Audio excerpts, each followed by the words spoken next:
Boom. All right. Hello, Dope. Free What Music up? Empire members, associates.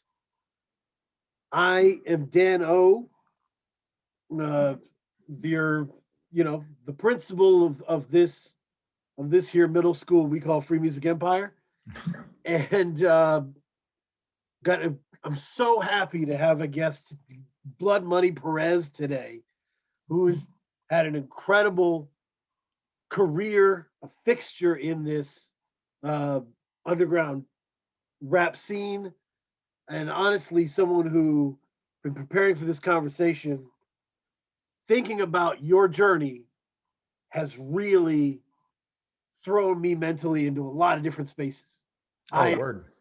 I've come to some realizations about what this is, and I'm very happy. I'm very happy that you led me there. So I wanted to talk to you about it, and you've gone through massive changes, man. Oh, yeah. Yeah, definitely massive changes. Moved to Alaska. I did. Yeah. I live in Alaska now, which I'm very, very excited to be in. And I mean, was it? I mean, you have you been a New York person the whole time? Were you? No, no. I was before Alaska, we were living in Seattle for uh, 2 years. So I've been in the Pacific Northwest probably for the last 12 years, Okay. 11 years, 11 years and change. Moved back to the Pacific Northwest from Pittsburgh 11 years ago. Yep. So yeah, we've been on the West Coast now for 11 years. Yeah. Just bouncing all over, man. But it's good because you have these connections and you can still maintain these connections because Oh we're in yeah. the digital era. Um, so that's positive. Have you? Uh, how has COVID been treating you artistically in terms of developing stuff? Uh, are you? I think some people it is not the gift that it is for others. Yeah. It was last year when it all started. I mean, unfortunately, God bless my grandmother's soul. She passed away from the coronavirus last year. And then, I got, Sorry to hear that. yeah. And thankfully my grandfather and my aunt survived that. But my wife and I both got laid off like in end of March when this all happened. And so it was initially like, I think like everybody else in quarantine, those first few months, there was some attempts at creating and like, oh, I got some time, I'll make some beats, but a lot of drinking Right. was had, a lot of day drinking, binge watching shit. Like I watched a lot of television and drank a lot of whiskey. And then I eventually realized like, yo, I got time I've never had before. I've always, as a husband and a father and working in social services, it was always like, I wrote my last two albums, like with Messiah music, Right. in between working, riding the bus, taking a lunch break, taking a 15-minute break, like writing songs in like 2 to 4 bar increments. And then it became like, I have all this time, and I was never a big guest features person, or like production selling person. Yep. And then last year I realized like, well, I got the time, I might as well tap into it. And I ended up making a lot of beats for people that will eventually come out, recording a lot of guest verses for people that have come out and will come out, and then just recording like short little quote unquote EPs, maxi single kind of things, if we were to Yep. take it back to the 90s, Yeah. and just putting shit out, making a beat tape, just like whatever. I got the time, I'll make it and I'll put it out, and why not? Yeah. No, it's you. I was talking about this because I don't know if you've heard the Teller Banks. Now that's what I call Trappin' Seven or whatever. Or yeah, Yeah, I've heard a little bit of it. Yeah. he, I was talking about it. Was just doing my kind of weekly roundup review, and I was like, it's such a good, healthy thing that he did because the beautiful and the grotesque was so intense, and it was Mm, such an intense personal album, and that kind of stuff takes a lot out of you. yeah. So like, he just wanted to stretch out and just get some reps in. Right. You gotta let yourself do that. You got to, give yourself permission to write in whatever direction you want to write. Oh yeah. And that was the kind of the whole purpose with like all the weird little things I did last year with, the 2 tracks with Golden Beats, the 2 things where I produced like Messiah Music did one and I did the other one, the beat tape, like just putting out whatever, like a collection of here, being a little bit of weird stuff here and a couple of beats here. And there was going to be more, but some of that kind of has organically grown from last year. So like, a 2 or 3 song thing I was going to do with this cat, Rob, shout out Rob, who's in Minneapolis. That's a producer who's really, really dope. Turned into like, now we're a group, and now we're working on, our debut EP and our debut LP at the same time, and then, doing shit with Iceberg back and forth and being friends with Sleep Sinatra for a long period of time. And, Iceberg kind of spearheading a thing that we're all doing together now. Collective, is it the Watchers? Is it called the Watchers? Yeah, the Watchers. So that Watchers thing coming about from all of us just kind of collaborating and building over the last few years. And so it's like these little things out of the coronavirus, like spurt that everybody had has kind of created a whole different thing now. It's awesome. I had a point in my life. The weirdest point I think for me was I was doing Freemusicempire.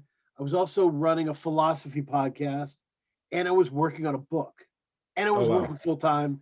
And my kid was 2, maybe. And so all that was going on at the same time. And I would run into people, and they would be like, "How do you do all this stuff?" And it felt like it was like being a Matrix character. Right. I was like, you don't even know how much time is in your day. You think you do, but you don't. Oh, yeah. You can do so much in these real. Little weird pockets of time that you don't invest any thought into. And that's where I was like, reading philosophy from the 1800s to compare it to the Simpsons dynamics, or whatever I was doing for the philosophy podcast, or listening to a mixtape, or it was just juggling everything. And I think I might have been in college at that time as well. I don't know. It was intense, but it's that your point struck me of like finding pockets of time on breaks, lunches, whenever you've got it.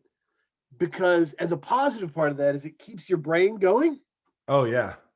Yeah.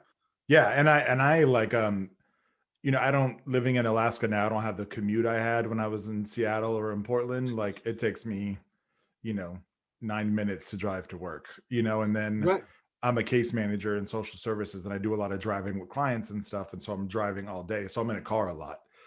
So now I just have like, earbud in and I'm listening to just like beats as I go, and so it's like I might come up with some shit and I might pull over in a parking lot real quick and then I'm like jotting down 4 bars that way this time. It's like, or I'm waking up in the morning and I'm having coffee and I'll put a beat on for a second while I'm letting the coffee make, and it's like, all right, 2 bars that time. Like now that I'm back to working again, it's like refinding those pockets, and it's odd because it's almost the way I prefer to write. Like it lets me kind of like hone in on some like good shit in small bursts.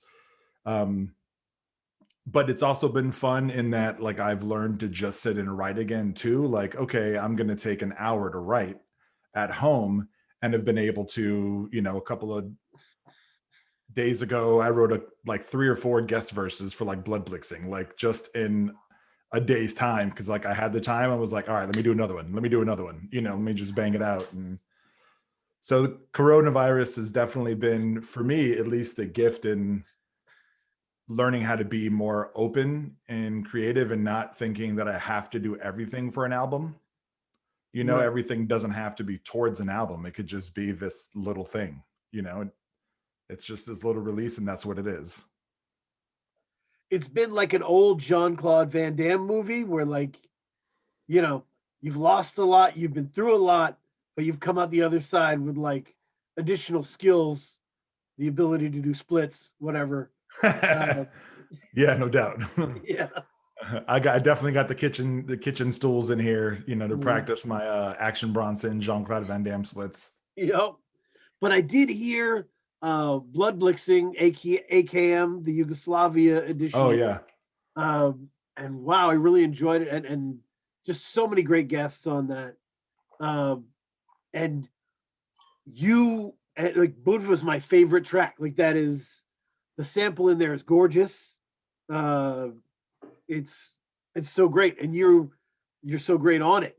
Oh, thanks, You man. know, the protecting my queen stuff, and it just, the way you ended that verse really stuck the landing on what you were doing. Uh, I really enjoy that. You definitely do have different gears for what you're doing, which is cool. Like a guest verse, your approach there is different from the 2-song projects you put out, which is Yeah. different from the full lengths, right? Yeah, for sure. And a It lot of people don't have that, don't understand that you can do all that. yeah, and it's I mean, it's kind of like the way I grew up, you know, is I moved around a whole lot, you know, so it's like I grew up in the Bronx until I was around 11, and then in the Bay Area and back and forth from the Bay to LA, and then as an adult, you know, I moved to Portland by myself for the first time at 18, and then I've lived in Arizona, I've lived in Florida, I've lived in Pittsburgh, you know, I've lived in Utah, I've lived in like a bunch of different places, and so it's like being as much of a child of like East Coast New York hip hop at my like onset and birth, and I'm also as much of a child of the Bay Area hip hop shit and the LA hip hop shit and all the in between stuff. And so it's always been like I could do like I'm super comfortable in the weird like spacey company flow underground New York kind of shit. Like that's definitely my sweet spot with the like the Right. political juxtaposition in there. But then there's also elements of like being melodic and elements of kind of like more street edge shit because I've definitely lived a lot of that in many different lives. So it's like those are all elements of just like who I am tucked in here, and it's just tapping into different things sometimes. Well, yeah, and like it's that's an invaluable experience because there's so, like, I've really come to think that, like, because I don't know if you remember this, you had the Damn That Noise blog, that what you started in 2015, I believe. Yeah, And, yeah, yeah. It was you know, I had like, written for the Shut Your Fucking Face and Listen site first. That was what my first experiences. No, actually, ugsmag.com was my first experience ever writing anything. Uggs Mag, which was an when did you old, start the writing experience? When would you say you began it? probably after I did the art. Wait, yeah, the Art of Self-Destruction, that EP I did with Oh, Morbidly Obese. That was my last like project, and then I was like, I think I'm kind of done rapping for a while or like doing anything musically. Um, but I didn't like I just love talking about music and love like I listen to a lot of shit. I'm always discussing shit and dissecting right, shit. right. And my homie Brandon was writing for Syphil and was like, hey man, maybe like guest write a, you know, do a review of something and I'll submit it to everybody and see if they want you to come aboard. And that was when Alaska was on there. He created that website with one of his friends. And then I ended up writing on that for maybe like a year. Um, and then that ended and I was like, I still kind of want to do this. So maybe let me start my own thing. And that, yeah, it was 2015 is when I started Yeah. Damn That Noise, because I didn't really have an intention of making music again. Um, Yep. so That yeah, makes, yeah. that was that. So that, I mean, but that is really in the thick of the time frame I was thinking of, right? There was a Yeah. time frame of, like, the blogs, they call the blog time frames, and I think during the blog era, there was a lot of people writing that regions didn't matter anymore, Yeah. right? Everything Right. is digital, nobody cares, and I think in a sly way, it was them being like, "Don't worry, you can get it all from me," right? Like, Right. just come to my website. I'm every region. You know, I've Right. got you. And it was, so that's a kind of marketing deal. But in reality, I think regions are all kind of all important. Oh yeah. Because those local cultures, like every time you hear a really important rapper interviewed and they're asked who like inspired them the most, they always give a local name no one's heard of that was so critical to their development. Right. You're like, man, whoever that is, you don't get him without that guy. Right. Yeah, I think local scenes like are incredibly important, and it is, it isn't the journalistic tool it was where it was meant to divide people. I think that was disingenuous, and I think that was like toxic for the hip hop culture when that was, a thing happening in the mid 90s with all of that East Coast West Coast shit. But I think recognizing regional sounds and styles is super important. And I've always been a person that it's like, if I found an artist from a region that I'd never really listened to before, then it was like, whoa, if this person is in this town, who the fuck else is in that town? You know what I mean? And that's how it was like when I discovered, like, first heard Atmosphere, like Right. I was like, Minneapolis, who the fuck else is rapping in Minneapolis? You know what I mean? Like, first time I ever heard Twista when he was Tongue Twista, when he, how was the Rom Brong from the tip of my tongue? And he was like stupid iggity, super fast rapping shit. And I was like, whoa, Chicago hip hop, what else is in Chicago? You know what I mean? Like, I think regional shit is super important because, right, you don't get all the big stars we have now without some sort of regional scene and those people being influenced by local hometown heroes and all of that shit. I mean, I was just watching This Is the Life again for the umpteenth time on Netflix, and just remembering, like, hearing about Project Blowed in the Bay Area and then moving down to LA and going to Project Blowed and meeting Good Life MCs, and how much those people were like heroes to me, even though they were maybe a year or two older than I was. They were like, I knew who they were. They were legendary in the town. Like, oh, if you're gonna go to Project Blowed, be careful because Pterodactyl's gonna come at you. Be careful because Riddler's gonna come at you, and and just all these people that you knew, and they might not be legends, quote unquote, like in the grander scheme of like hip hop culture, Right. but in LA, they're fucking legends, and it's No, it's different. It's different, and you really have to have someone to tell you that stuff. I mean, I oh remember yeah, I was talking to like a Chicago poet when I was helping run a poetry thing in Maine, and I was like, "Why is Twista so damn important to you guys?" Like, yeah, I love Twista, but like he would be like pretty underground anywhere else. And his thing was, you've heard how important Chicago house music is. Yes, I have. Well, he's one of the only rappers that sounds good over those beats. So when producers or DJs are trying to mix rappers into those sonics, he was the right, guy. And I was like, right, oh shit, that's a piece I didn't know, right? That's a piece I would never know having been in Maine, right? right. So, and that really puts stuff together. Oh yeah, yeah. I mean, I'm a big fan of Chicago hip hop. I always have been. I mean, EC Illa is another person that was like a Chicago rapper that I discovered that I was like, man, there's way more to Chicago, and he's super local. Like, he never made it that far past, the Midwest or really deep underground scene, but like that was somebody I found that I thought was incredible and made me really want to know more about the Chicago scene, and this Yep. is way before Kanye, way before, Lupe was doing anything. Their regional scenes are incredible. I mean, there was this group called the Mud Kids that I heard about because they were on tour with Atmosphere. And I think that they were from, it's like the state that's above Minnesota, Indianapolis. I think they were from Indianapolis Oh, somewhere. okay.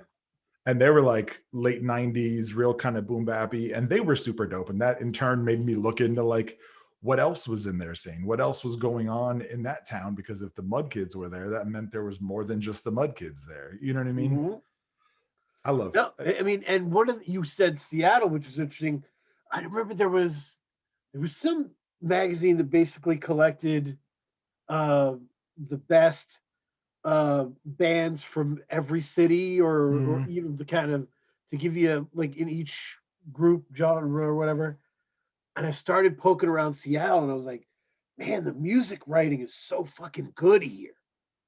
Yeah. Like the local, like really good local soul music in Seattle written about really well. And I'm like, oh man, like the ability for a scene to foster different kinds of music is just beyond invaluable. Oh yeah, and Seattle has got it's Seattle is overlooked hip hop wise to me. I think. I mean, obviously, like everybody knows that Macklemore is from Seattle, you know, and Right. that's because whatever he's Macklemore. But there's, I mean, Shabazz Palaces, which is Ish from Diggable Yep. Planets, Yep. which that always blew my mind that he was originally from Seattle. Yep.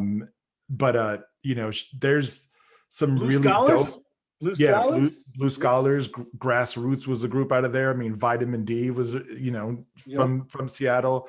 There's this dude, Wisdom, who's from Seattle, and he's like a whiz, literally on like the SP 1200 and the NPC. Like I've watched that dude play. I've played shows with him live in Seattle where he pulls out an SP 1200 in this like rigged suitcase that he carries it around in and plays a live beat set on an SP 1200 and does his rhymes. And it's like straight out of some like DITC, Lord Finesse, Showbiz and AG, Whew.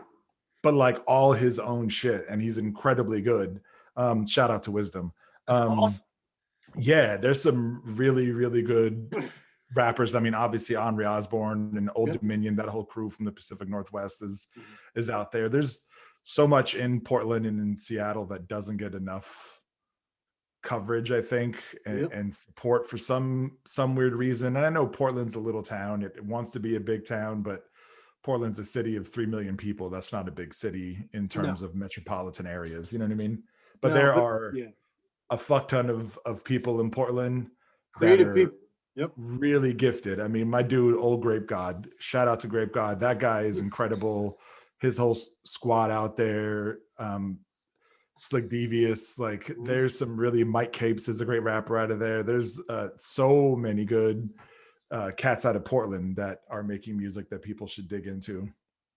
Absolutely.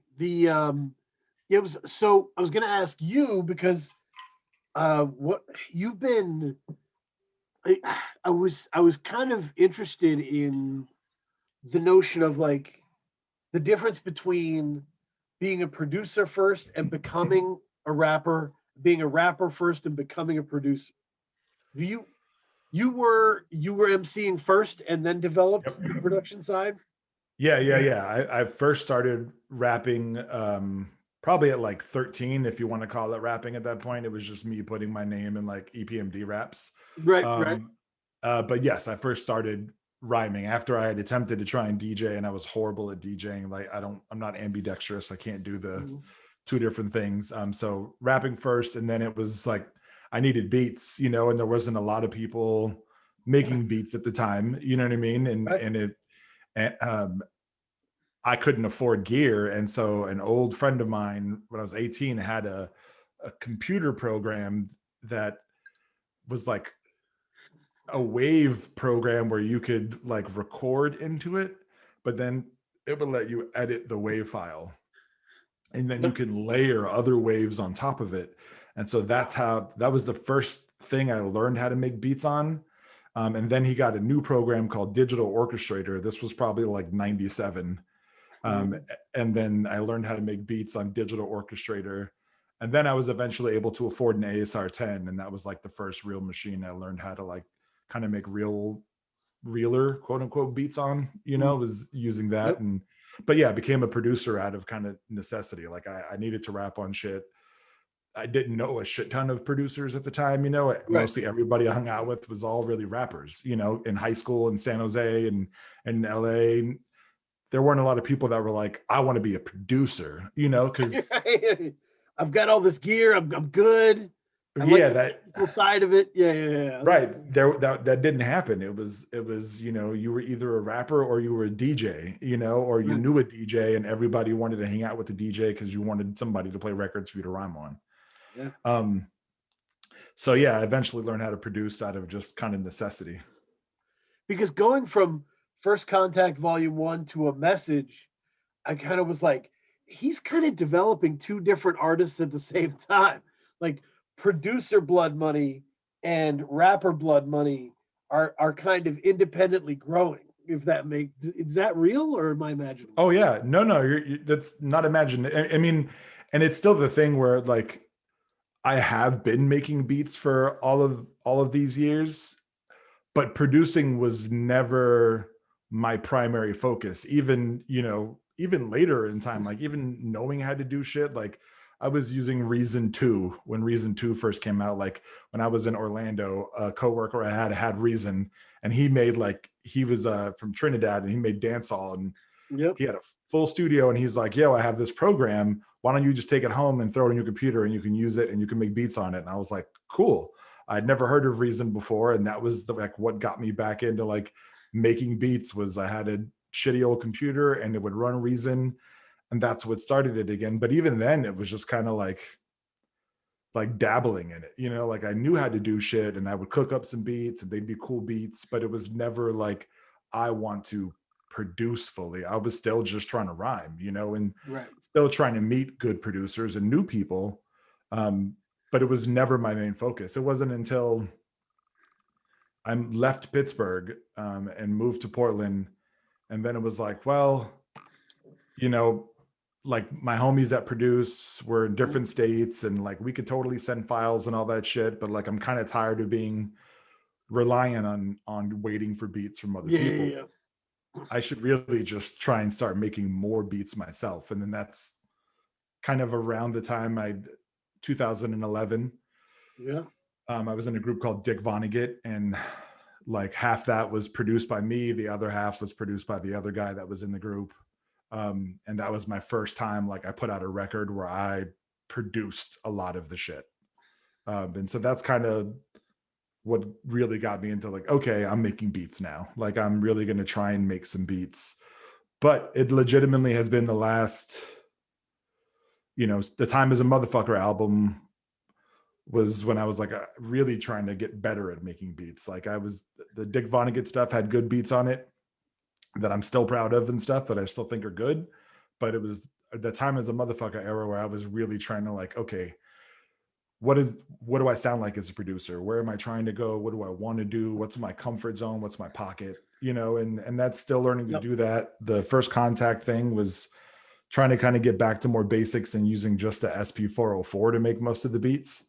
And so that was like challenging myself to get out of Ableton and get off of a computer and try and just sit, be more restrictive. But I'm definitely in that zone now where like I'm trying to get better as an MC still, but get even more, you know, refined and sharper as a producer, because I would like to eventually just produce a lot for people. Like you know, not that I'll probably ever retire as a rapper. Every rapper I think says they'll retire, but I've gotten to that age where I realize like this is just who I am. I'm gonna write. Like it's kind of what I do. But I would really genuinely like to like produce for more people.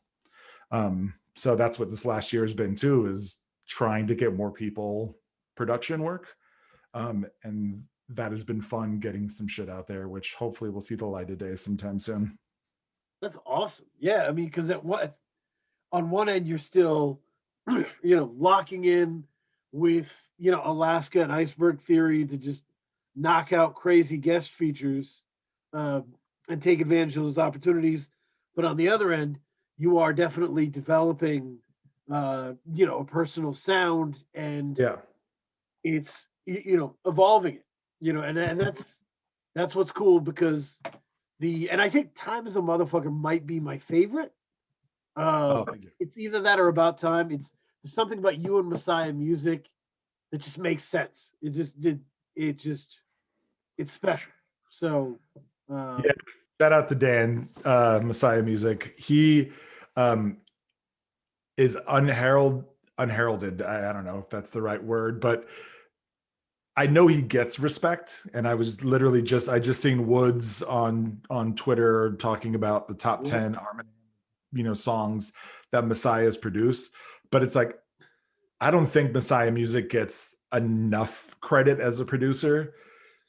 Not only is he like one of the best producers out, and low-key has been for quite a while, but he's an incredibly nice guy, which is rare to find in just in the scene in general, somebody who just genuinely enjoys working with people and genuinely cares about making good music and just wants to make good shit. You know, that's what Dan cares about, is just being like really good and working with anyone who he thinks is really good. Yep. That's what's been dope. Is, you know, by no means am I on the same scale as, you know, Woods or Elucid, you know, or Quelle Chris or Apathy or fucking Ural Droog, but Messiah still emails me like packs of beats. Yo, I got some new ones for you, and like just always sending me shit, and he knows what I like, and so it's always shit that it's like, this is definitely some shit I'm gonna rhyme on. And Right. you know, we definitely have a good chemistry together. You know, I think About Fucking Time is probably my favorite thing. Like, It's great. It's yeah, totally. definitely nailed all the beats that I really like wanted to rhyme on, and there were some really weird different ones on there. And Messiah Yeah. Music is probably one of the best producers doing it right now. I don't know if you're a sports guy, Yeah, a but little bit. there's a basketball reference that's in my head for some reason. You remember the Steve Nash Phoenix Suns days? Oh yeah, for 7 seconds or less, right? And right, so in D'Antoni's system, it's all about the forward motion offense, right, just moving forward. But someone has to play defense and someone has to rebound. Like right, it has to happen. And that was Sean Marion. Sean Marion did everything for that team that wasn't sexy, right? He was right. like the king of not sexy stuff. Um, and to me, that's why Messiah Music is like heralded yet unheralded at the same time. Like Right. he's on the best projects of the year and he's got like the most production credits, Right. but he's not the producer everyone's talking about because he's doing the meat of it. He's doing the Yeah. real work on it. He's Yeah, he's, you know, he's the Suge Knight of producers. He's not all in the videos, all on the ad I love libs. it. That's You great. know, Yeah, Messiah Music is just like, here's the shit. Do right. your thing, and I'm gonna keep doing my thing. And you know, I'm gonna continue to grind in the background. And I mean, Yeah. if you look at his Twitter presence, he is on there occasionally. You know, he'll jump out and tweet every maybe once or twice a week, but he's not like living on Twitter, like, check out my beats, listen to this, I'm doing it. Records will come out, an Arm & Hammer project will come out, a Woods record will come out, a Zilla Rocca record will come Yep. out, a Shrapnel record will come out, whatever, something will come out, and then you'll be like, oh shit, a Messiah Music beat's on there and it's fucking dope. Or a Ural Droog record will come out, or a fucking Makami record will come out, and you're like, yo, that beat is hard as fuck, who did this? And then it's like, then I'm texting Dan like, yo, you just did this shit, Yep. you know? Yeah. And he's you know, and I did have the pleasure of knowing those Makami joints were coming beforehand. I just couldn't say anything because it wasn't solidified for sure. But Wow. you know, he's definitely one of those. He's the producer sniper. He's posted up someplace, That's a great and point. Yes. you're not going to see him, but you're definitely going to fucking hear him, and you're going to feel the after effects. It works every time. And it feels like as great as it's been for Armand Hammer to like branch out, to get other producers involved, to get cool guests involved. You really don't need anything if you're friends with August Fanon and Messiah Music, Yeah, for sure. right? Like you're kind of good for the Yeah. rest of production line. Yeah, and it's, I mean, and Elucid. Like if you let Elucid make some of the beats, you let, you know, Messiah Music, and then Fanon.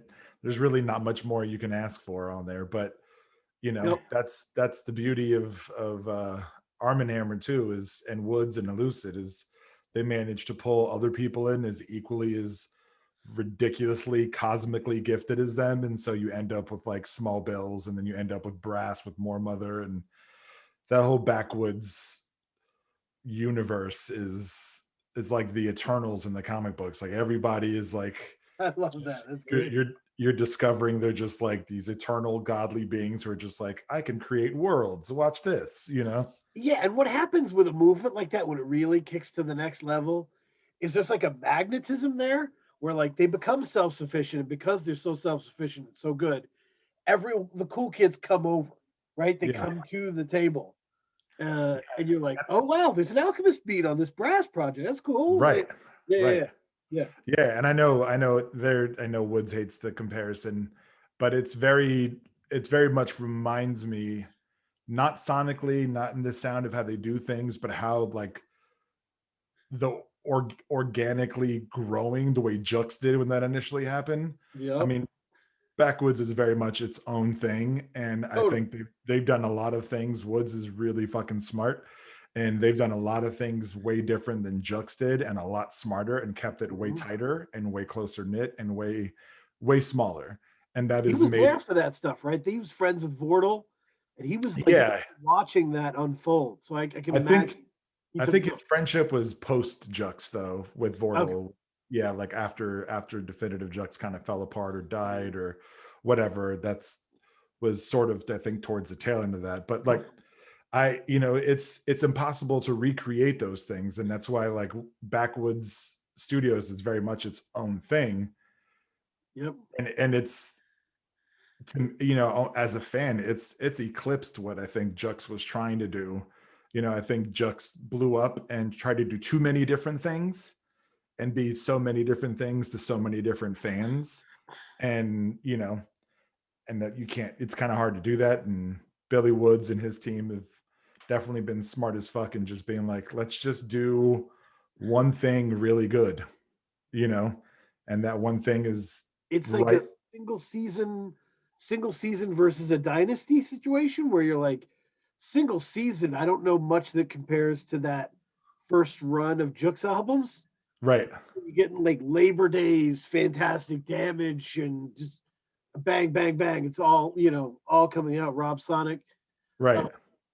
and but after that, a lot of stuff happens that they just can't control anymore. It just starts going. Right. And you get too many things being thrown at, that are like, this might be a good idea and this might be a good idea, as opposed to just being like, hey, maybe what if Def Jux was just Cannibal Ox, LP, Aesop Rock, you know, and RJD2 or something, like let's just keep it the 4, 5 original groups and let's just do those things. You know what I mean? Well, yeah, and Woods is a laser, right? He's just so focused that like he picks people.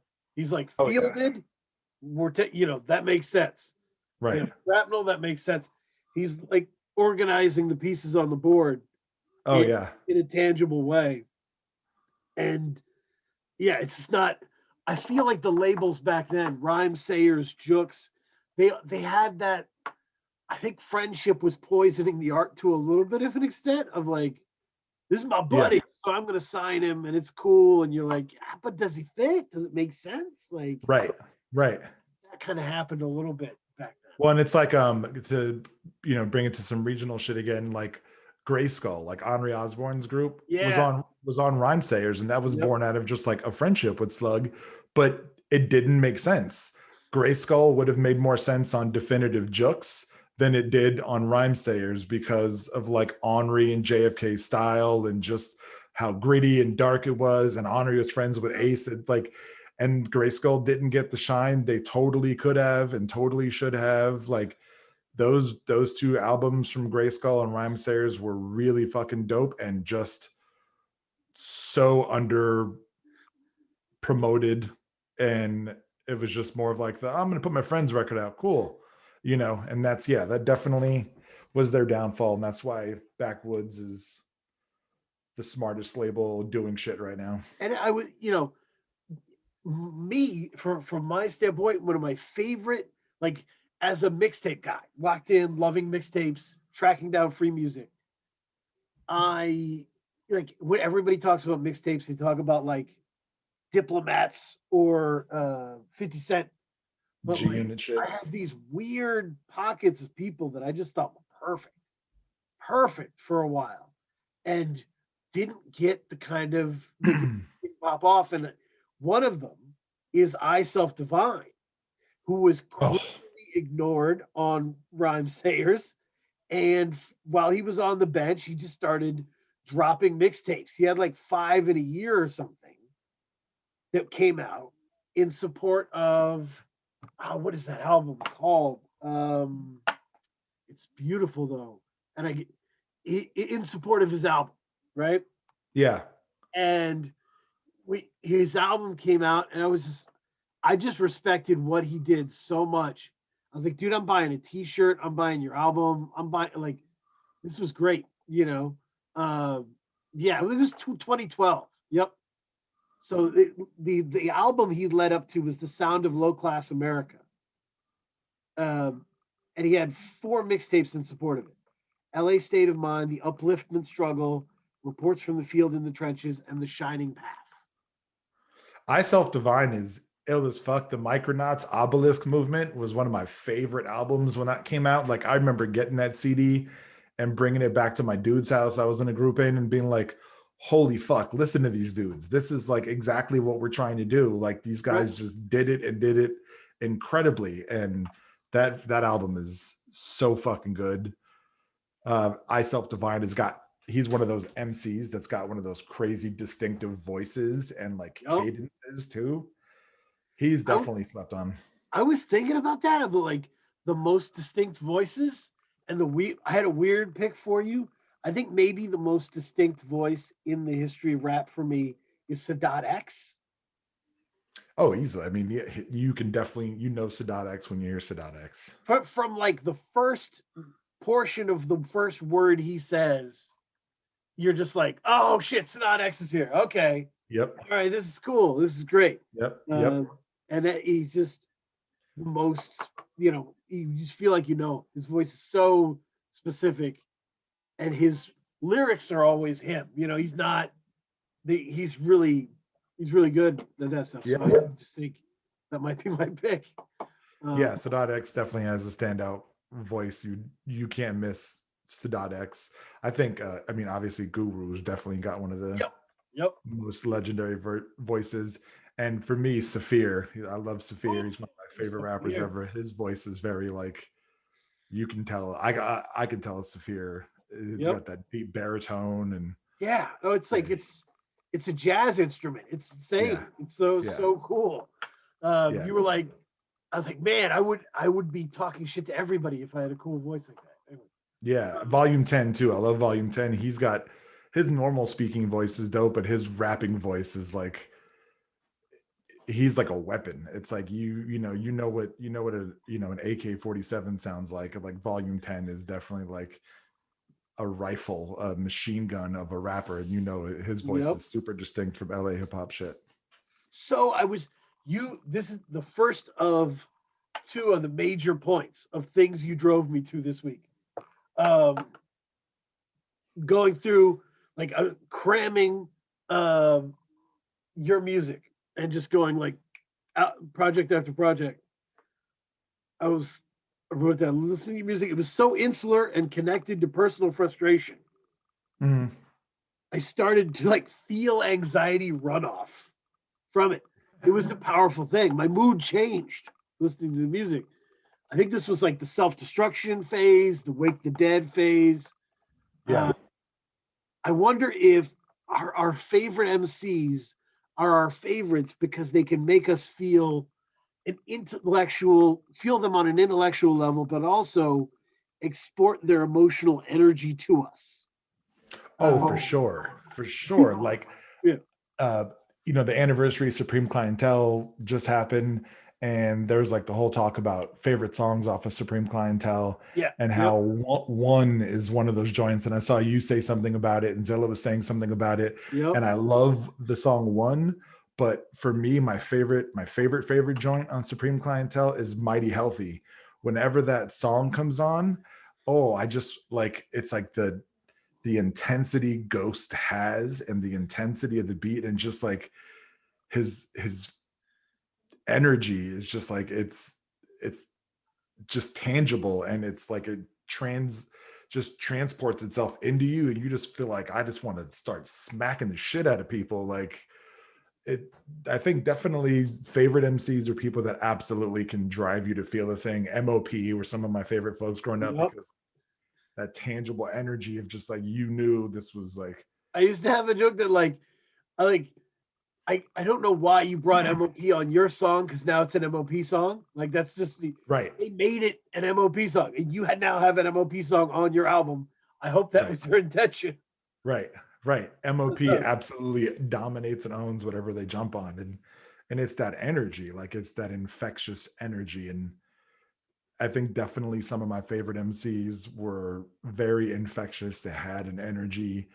Uh AC Alone from, Yeah. Freestyle Oh, Fellowship, he had an energy that I just like, I love all of the fellowship members, but AC Alone was definitely my favorite. And it's just he had he reminded me of those, like my dad used to love watching old like the Cotton Club and all that shit, jazz, old jazz movies and shit. And yep. AC Lone always reminded me of that cool dude in the corner that like had the dark glasses on and was just kicking some, So cool. crazy cool shit to and giving you some game. And AC Lone was always that to me. Like he was just this really cool storyteller and had this really cool voice and delivery, and he always sticks out. And like he's one of those people where I'll just randomly have songs of his in my head. Same with Sophia or Danny Yeah, Game. I mean, there's I mean, my favorite rapper of all time is Scarface. Oh yeah, another one. And people, I live in New England, so that's like a tough thing for some people. And I would just be like, you love Jay-Z, right? Well, listen to him on Rock La Familia, dude. Right. Those guys come in talking about their shit, like, here's what happened in my life, and he comes in and just goes, a friend of mine's kid died today. Right. I don't know what I can do to help him. And I was just like, Right. holy shit, Scarface is the man. It's high level writing, right? It's storytelling, but it's so emotionally connected and invested and powerfully painted that it takes your world over. Oh yeah. Oh And yeah. It's that all it's the painting of a picture that you can not only like see, but you can like smell and you can feel the energy of the picture that's being painted, where you're just like, whoa, this is crazy. I think Cube was one of those, oh yeah, Cube didn't make you feel, the way Scarface made you feel, like the emotion of it all, but the painting of a picture, the tangibility of what he was writing and how he delivered it and how descriptive it was. It's like he took you and put you in his seat with him, and he's just like, let's go. I'm going to show you some shit. Cube's one of my, old Ice Cube yeah. is some of my all-time favorite shit because of that. Like just the imagery painted, the storytelling, There the was way it, nothing like the first song on an Ice Cube album oh back in the yeah. day. There was nothing like that first song, which was like wrong end to mess with. And you just like, oh, Yeah. he's back, he's here. You Yeah. know, Yeah. And Tupac, for a lack of a better, I mean, I've never been the hugest Tupac fan, in comparison to like the whole Tupac versus Big thing. yeah, But I think Pac's success is in the same success that Scarface has, and that's the ability to make you feel what he was feeling. If he was emotional, if he was sad, if he was reflective, like you right. felt that exact thing that he was feeling because he gave you that feeling. He's like, here, hold this for me. Like, hold this with me while we do this, whatever that was. He was really good at doing that. He wasn't the most lyrically complex or, you know, diverse or anything. His vocabulary was pretty standard and simple, but he was excellent at taking you on a journey. And I feel like he was like Tupac changed how people wrote about disloyalty, Yeah. you know? Yeah. And Biggie kind of just changed the level of detail people went with imagery, right? Like Right. you're fly. Well, why are you fly? Like, what is fly? So, like, he would get down to brand labels and colors and textures, and Biggie would describe rooms and phone calls, and like, it was just a different level of detail, Right. right? Oh yeah. I was listening to Ready to Die the other day, and I still like Give Me the Loot is one of my favorite records of all time. Right. Just because of how descriptive he gets in like the scene he's painting of who he's robbing, what she's wearing, the Yep. car she's driving, the boots, the chain, the earrings, like here comes the cops and lace up, just like the entire descriptive journey he ran you through Yep. is fucking outstanding. Big is one of my favorites. because of that too. And for me, it's Warning, right? Like Warning. Oh Think God, about yeah. Warning is that song is usually a happy song, right? It's usually Right. like, I'm stopping my enemies. But like with Biggie, he let you in on the frustration of it. Like Right. the phone call, like, what him? He would never disrespect. No, not him. It's some other. Oh, Right. well, shit. Now his whole day's changed. Yep. He's sweating through the phone. You can feel the nervousness, and you can feel that this isn't fun. This isn't all fun. No, not at all. That was the side of the hustling that I love that he showed, was just like, this isn't like my mom's got cancer in her breast. Don't ask me why I'm motherfucking stressed, Like he's doing this shit literally, like he showed you that this was not like to be the cool cat in the neighborhood. This was to fucking live. Right. Like if I don't do this, I don't know how we're gonna make it through shit. Like I kind of have no choice but to do this. This isn't fun shit to talk about. And God bless Prodigy too. Prodigy, Mobb Deep, Prodigy was excellent at that shit. Just that, like, painting the scenario, the dark shit, making you feel the depression of having fucking sickle cell and still having to like hustle and do these things. And I love all of Prodigy has like a vote. He has a spot in the discussion of like the scariest rappers of all time. Like, Prodigy's like 5'5". I'm 6'3" and change and a big dude. And I would be intimidated meeting Prodigy probably. I'm sure he'd be cool as fuck, but I'd also know to be like mad respectful and just kind of like, I'm gonna just go sit in the corner, like yeah, Prodigy definitely had an intense energy about him. yeah. One of the things, and he was like detached from his direct emotions, so it Mm-hmm. made it scarier. Like in the only time I got to talk to Questlove of the Roots, it was during the anniversary of the Infamous. Everyone's talking about how great the Infamous was, and I responded was like, "Hell on Earth was my favorite. Hell on Earth is my jam." Yeah. And he was like, he said like he listened to it and he went to bed and he was like having nightmares about it when it came out. And he was like, I can't even fuck with this. Too much death. There's too much, like, it's savage. It's so savage. Oh And yeah. for me, I was like, that was what was so unique about it. It was uncut. It was just, you could tell they weren't in a good place. Right. There's something about that kind of album. There Is a Dark Side by Redman. They're like, I'm my in heroes. a dark place right now. I'm never gonna want to talk about this album in the future, but this is where I am, and that's a hell of an album. That's one of my all-time favorite albums ever. Redman's one of my favorite rappers ever. One of my favorite producers. There Is a Dark Side. Like, What the Album was obviously my introduction to him. Yep. But when There Is a Dark Side came out, I was like, this person is the best rapper to ever live at that time when There Is a Dark Side came out.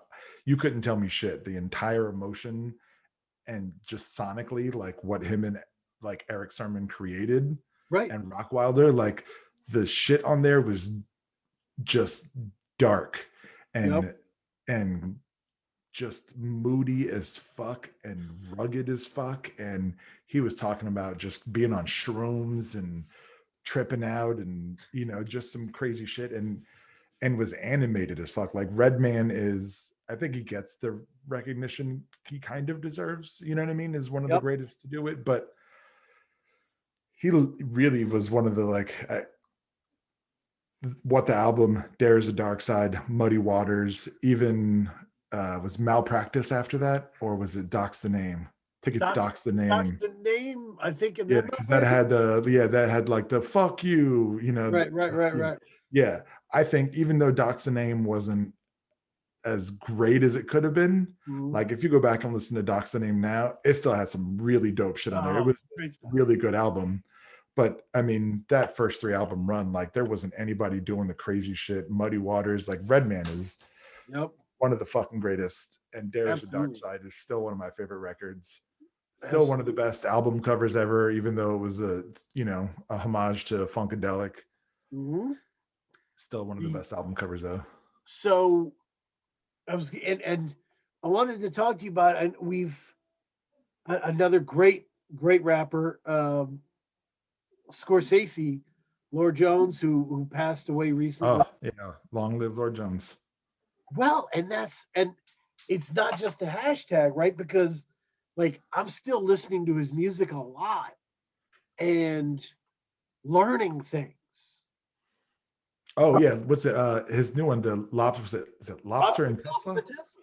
Yeah, that shit's dope, man. That's a really good record.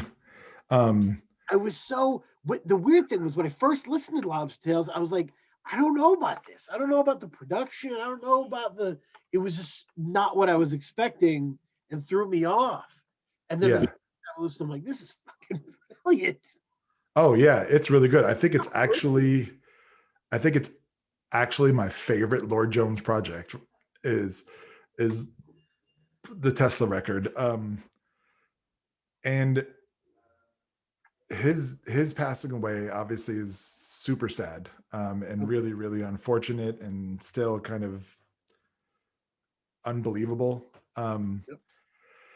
And I know lots of really wonderful things have been said about him. I know, Call Culture had a really, really, really wonderful Mhm, podcast mhm, paying respect to him. And, yep, you wrote some stuff that I wrote as well. yep, And he is the person everybody liked because I think he personified all of us in right, that he was really just a student and a lover of the culture and was really just trying to make the best music possible and just have fun. Like right. he was really having fun. Like you talk to him and Yep. his energy was palpable, his excitement was palpable, his desire to just be a better person was like palpable, like you just felt it. And I remember getting emails from him when I started Damn That Noise, and going through it, and I'd get and I always thought they were funny emails, Mhm. because it always was Zip Squad, signed at the end, or Jihad. Yep. I Yep. remember him tweeting at me, and he was the only person I ever knew that had a signature in his Twitter handle. I was always like, this dude always signs his tweets or his Yep. DMs to me. It always signs them. Like, this is weird. But then he was just like the nicest dude and was genuinely always just like, hey, I like your shit. Like, listen to my shit. Tell me what you think. Give me some feedback. Right. If you want to cover it, cool. If you want to work together, that would be dope. And Mhm. he was always just a good dude. And he is proof that I think it doesn't matter how old you get to, that as an artist, you should always be working to get better. It doesn't, I'm 43 years old, you Yep. know, and I know I'm older than Shells was just by a little bit, but it's still that same energy. I'm still working constantly to try and be better and try and do the best that I can, and release the best shit that I can. Mhm.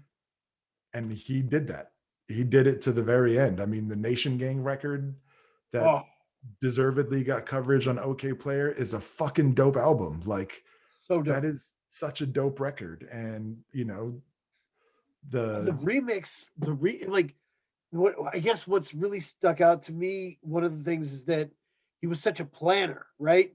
He just oh I man, yeah, called him on the Nation Gang podcast, I called him the architect because yeah. he's always building and planning and plotting. And the remix album that I got, because I opted into like the bigger version of it with the, so I got the remixes and such. And you can hear what he was describing on the podcast of like, I got a beat, it was good, but it wasn't right, you know. Right. So I had to go to this guy and be like, I need something that bridges this and this, you know. Nation Gang is such a smooth listen. Oh yeah, yeah. It, And that he, middle part was Sunny Jim and the '70s sounds, and then yep. the bridge into like the like meaner kind of ends. It's great. It's so great. Oh, and it's a perfect crew album. Like, it really runs the gambit sonically of all the best pieces of what's like out right now, of how shit sounds right now. It really runs the gamut of all the perfect elements. I mean, it's Yeah. a great record, and it's so different than the record with him and Jason Griff. Um, Yep. that's such a great record all by itself as well. The remix project that accompanied that is such a great remix project and is so different than the original as well, but such like a great compliment to what he did. And I'm definitely left with his impact and how he did things and how I want to do things. Like I actually am going into this year and I'm trying to get my LLC set up to actually officially have a label, and That would be I'm awesome. gonna buy tape duplicators to duplicate my own shit. I'm gonna push this record. I'm working on 2 albums, the group thing with my homie Rob. Yep. We're called 100 Disorders. Mhm. We're doing that, and then I'm doing another project that Def C is executive producing that has a Oh, bunch of cool. different producers, like Messiah is going to be on it and some other folks that I don't want to let out of the bag just yet, but I'm going to pay, I'm going to put the money up and put vinyl out. And I'm doing all of that honestly because Lorde Jones really Right.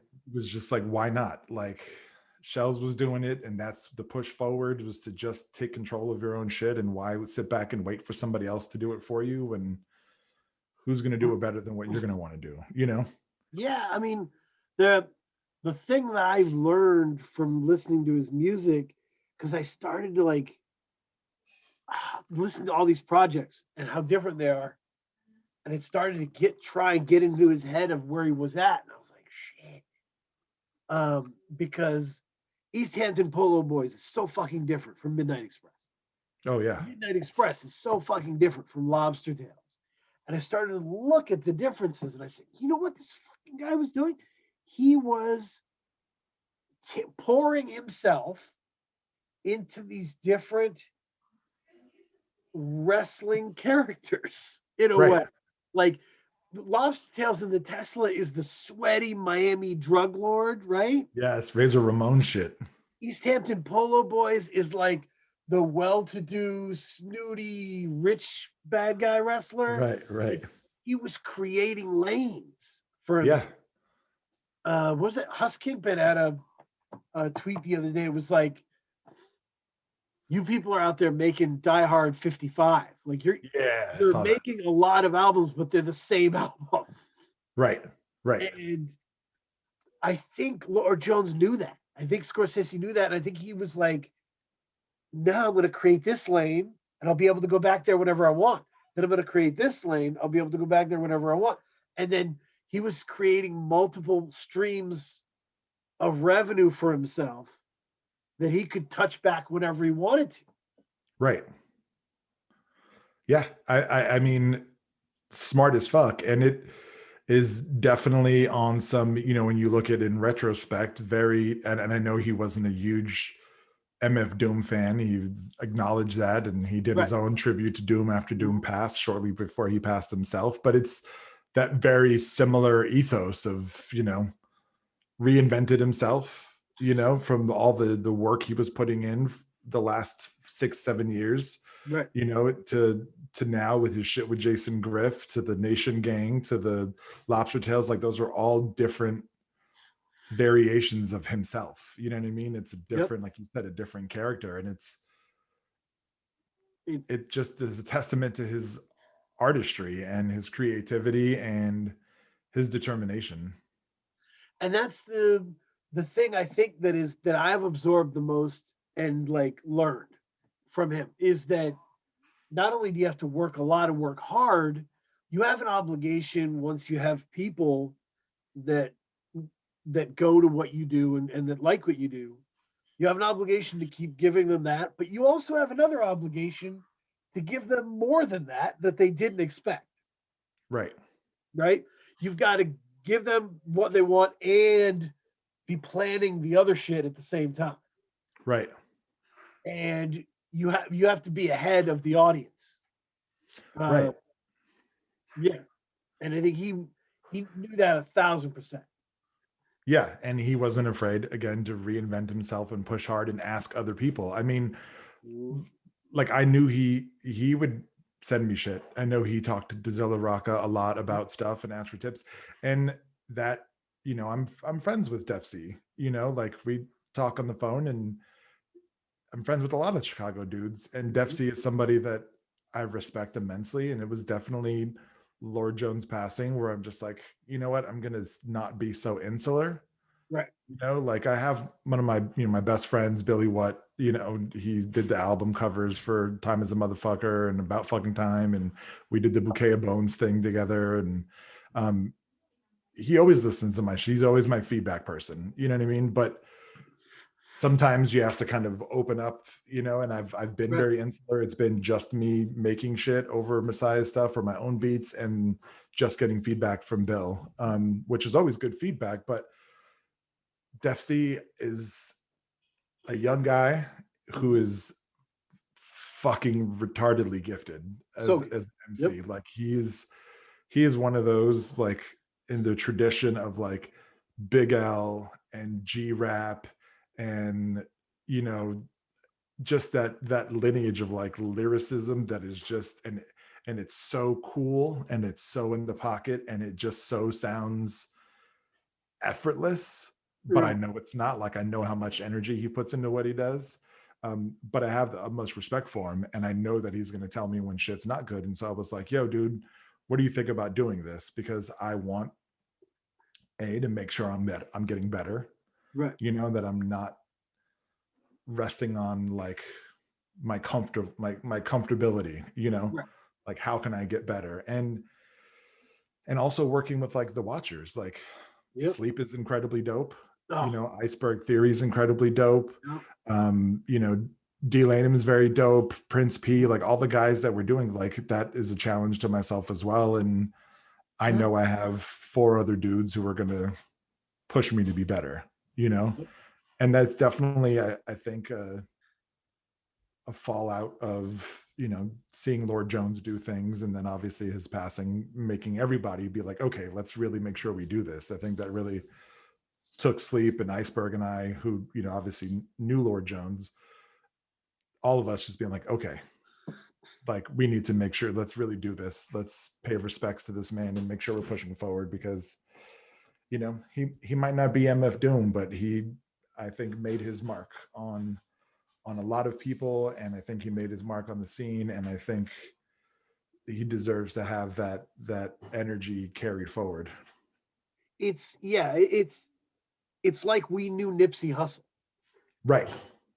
It's Like exactly that. people who weren't familiar with the mixtape scene, who didn't know, who are on the East Coast, all the way Maine, right? They just didn't know Nipsey, and they were like, "I don't know why this is a big deal, but it seems Yeah. like it's a big deal."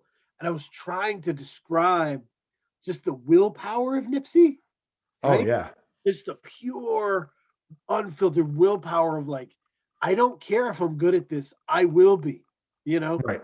Um, and that's it's something that's once in a generation, you know.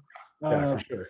and that's that's how it feels with Scorsese. But I'm still listening and learning so Yeah, much because for sure. he was so good. But this leads me. Your response leads me to another one. You have so many fantastic close associates, right? From Iceberg Theory to Sketch 185 to the Yeah. Watchers. Great relationships with the dopest people. Who are the MCs you know the best?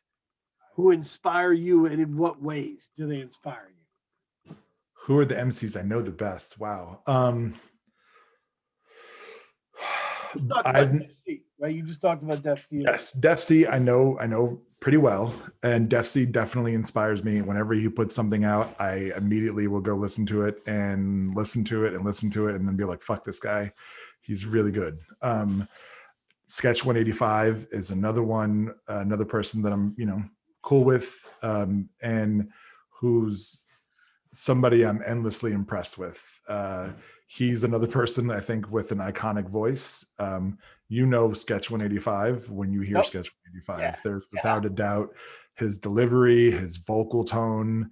He very much reminds me of Chuck D, in that his voice is synonymous. Like you hear him on a track and you're like, yep, there's Sketch 185, but like you can't mistake who the fuck he is. Yep. Sketch is definitely inspiring. I've known Blue since Blue was 16 and I was 21. And we're still friends, and he's still somebody that inspires me, who obviously is very different stylistically, but you know, he's been cranking out incredible records for a very long period of time. Yeah.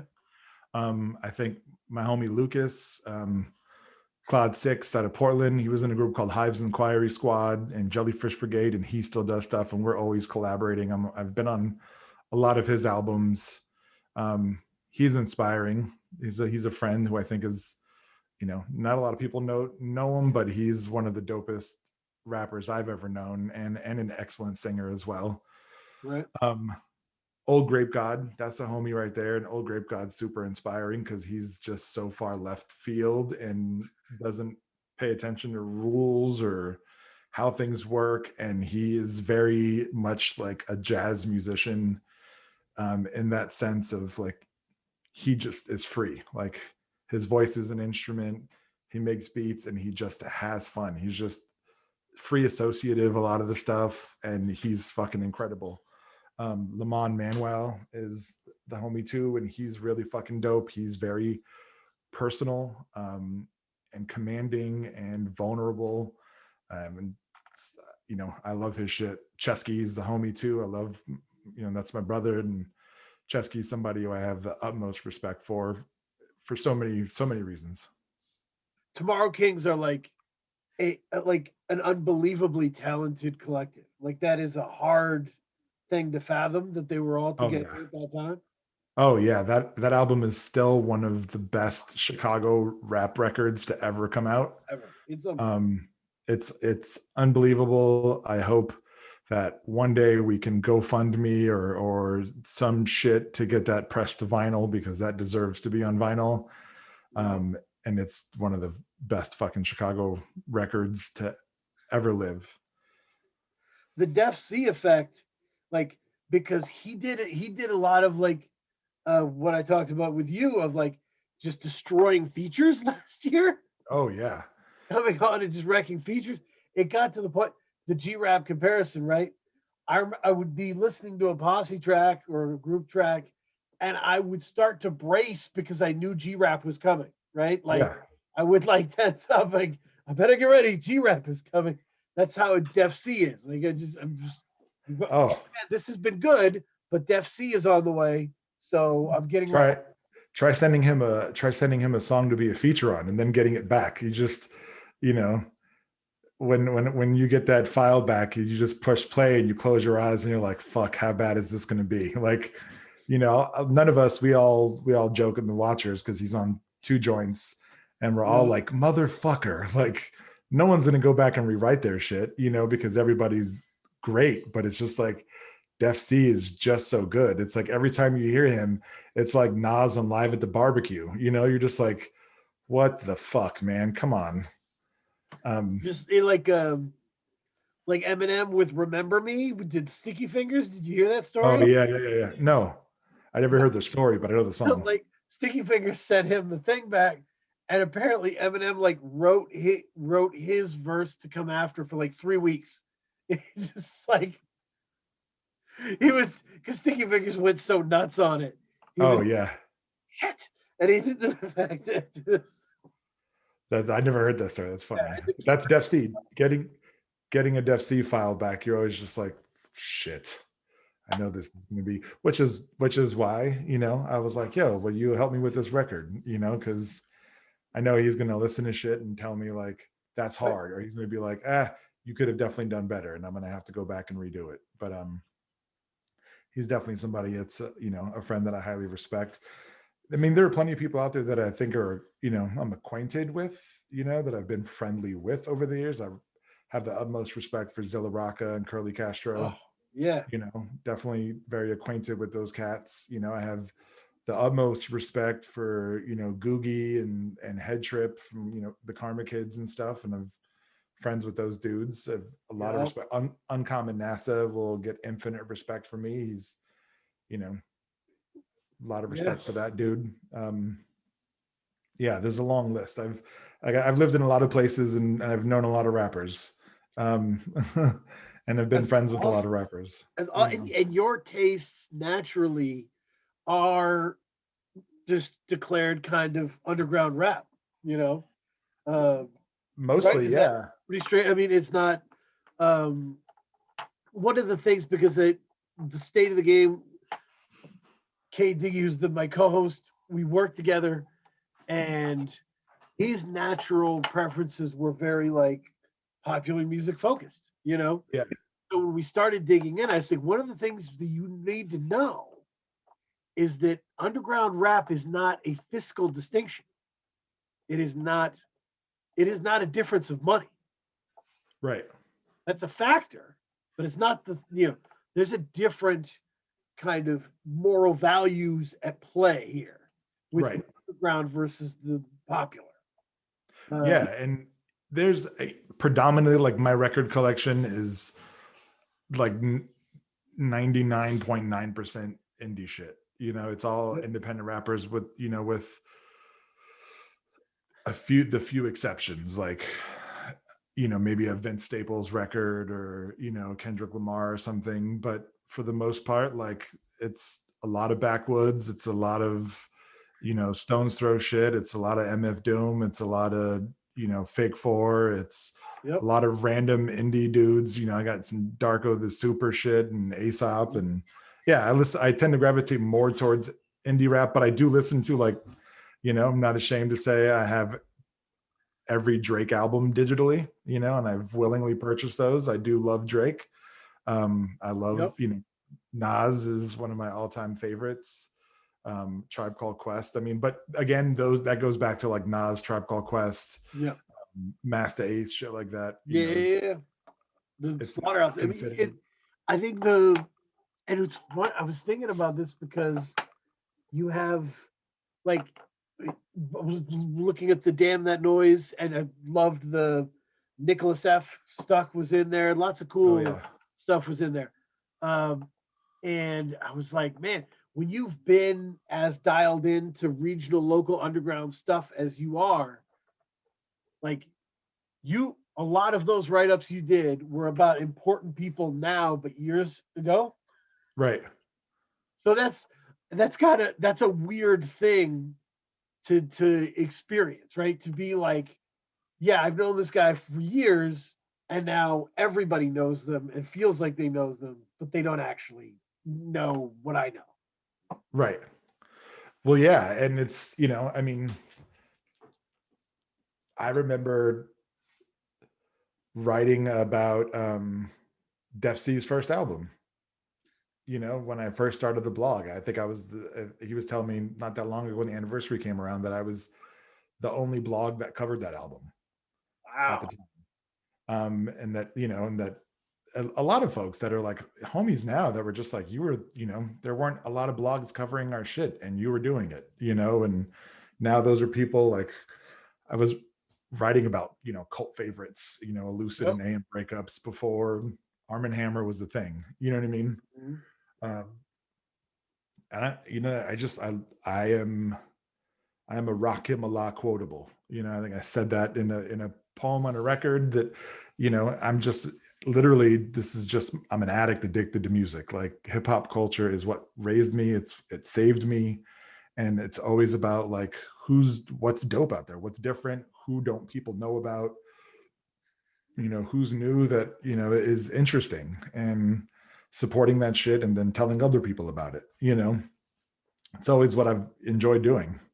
I remember, and it's some of it I think is a little generational, right? In terms of a lot of the younger people that I know, they're more open to listen to anything than maybe an older hip hop head would be. But an older hip hop head is more we're used to having to hunt things down, right? Yeah. Like Right. we came from that of like finding like the local record store. I used to walk into the local record store, and it was impossible to find a popular album. Right. But I could always find like People Under the Stairs or something that was like underground a little bit, right? Like Right. they had all the Apathy records, they had all the all that stuff. But yeah, and that was just kind of how it was generationally. There was a pride in it. Oh yeah, I mean, I Yeah, used to, new release Tuesdays when that was the thing. I'd be at the record store, new release Tuesdays, and you look through and see what was out there and what came out, and you have to pick a tape to buy. You know what I mean? Like you couldn't buy everything. There's one new release Tuesday that I will never forget. I was living in San Jose, and I got out of school and walked into Sam Goody, and Ultramagnetic MC's Four Horsemen had come out. And then wow. and I was there to buy that, but then I Mm. had also saw the Wu-Tang Enter the 36 Chambers, and I was like, shit, which one do I buy? And I was like, I really like Ultra Mag, so I'm going to buy Four Horsemen, and didn't get the Wu-Tang Enter the 36 Chambers. And then I remember Woo! getting and listening to Four Horsemen and being like, this is really dope, and telling my friend, and he's like, dude, you need to go back, you need to return that and go get the 36 Chambers. I promise you're not going to be mad. And so I remember I walked back and had my receipt and was like, can I exchange this? And got the 36 Chambers instead, and was just fucking blown away by that. But that's like one of those cassette purchases that I'll never forget, because Yeah. it was like discovering, you could breathe underwater when Enter the 36 Chambers, you It's a push new play on my record. language. It was just totally new language for everything in a lot of different ways. Um, it's so good. Yeah, I mean, there's a lot of, and I realized, because I was, the example I used was, like, I heard B.O.B.'s first mixtape, Oh like, yeah. before he was big, and I was like, this is not underground. This is a pop rapper. He just hasn't gotten pop yet. Right. Like, but they'll figure it out, and Right. uh, but you just knew that was different, uh, Right. and that it wasn't destined to be. Um, but yeah, it's an interesting distinction, and I think that kind of leads to the second big point, because going through your career, your music is so ideologically sound. You don't have a phase where you just like rap about apple bottom jeans, or like veer off from your musical path. Uh, No. and it made me realize that we are like all a tribe, and that's why like pitchfork reviews used to get me so mad. I felt like outside forces were trying to control the tribe. Right. And as corporate as everything is, somehow hip hop still feels like a tribe to me. A Oh yeah. tribe, a tribe that uh, that is connected, and that your music, and that you, for all the changes and everything you've gone through, you're still doing this music, and it's not because you're like gonna blow and you want to blow, right? Like, Right. ultimately, yes, you'd love to do that, but it's because the it's the tribe. This is Right. what you do. Right. Yeah. No, it has been what I've done, and it is just a part of who I am. It's, like some people are born and they're like, I want to be a doctor, and then they grow up and become doctors. You know what I mean? Or they want to be, a lawyer or whatever it is. They have like this thing that drives them, and they grow up and they become that, as English teacher or whatever the fuck it might be. Yep. The moment I heard hip hop as a kid, the moment, my 8 years old, my parents got me a big ass boombox, and I got like UTFO, Houdini, and Run DMC cassettes for my 8th birthday. And that was it. I was done.